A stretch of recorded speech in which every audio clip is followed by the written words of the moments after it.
Et j'ai envie de vous parler de l'affaire Charlie Stone.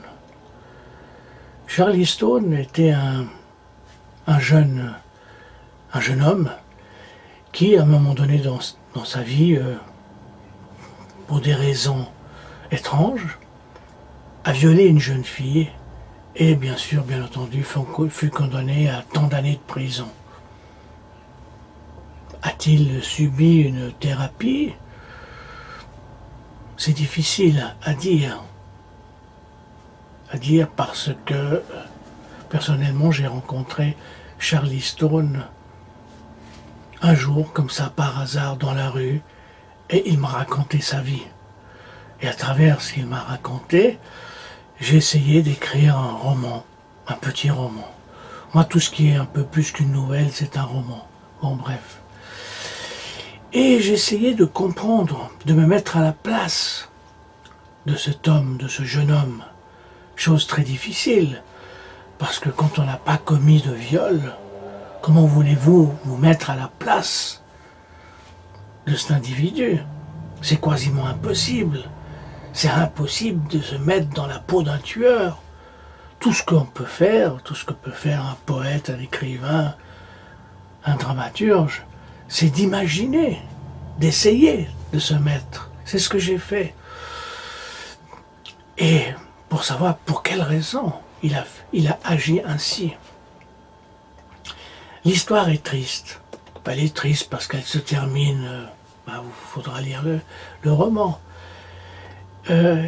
Parce que dans chaque individu, qu'il soit assassin, terroriste, qu'il soit brigand, qu'il soit vraiment le plus grand des assassins, il y a peut-être des fois, au fond dans leur âme, quelque chose de sincère et de sensible et de gentil.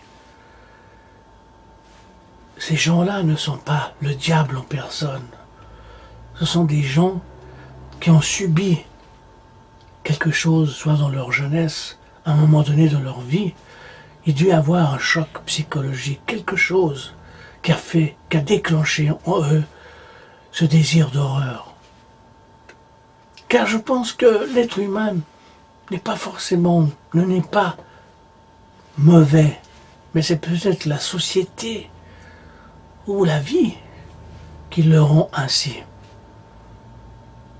Pour Charlie Stone, j'essayais de comprendre, j'essayais de trouver une conclusion et je me suis posé des tas de questions sur notre société, qui est des fois injuste, oui, très injuste, provocatrice, très provocatrice.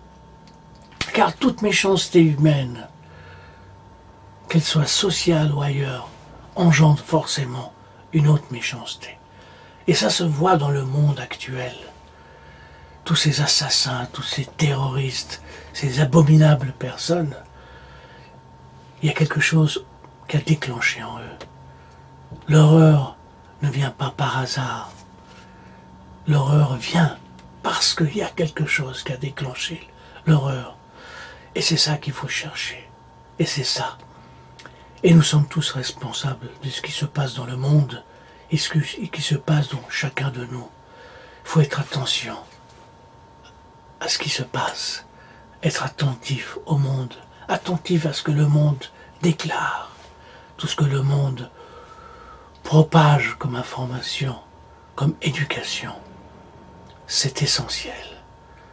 Alors, j'ai essayé d'écrire une histoire sur un pauvre bonhomme, un pauvre jeune homme, qui n'était pas forcément le pire des individus, mais un homme qui viola un jour, d'après la justice bien entendu, une jeune fille. Voilà. Merci.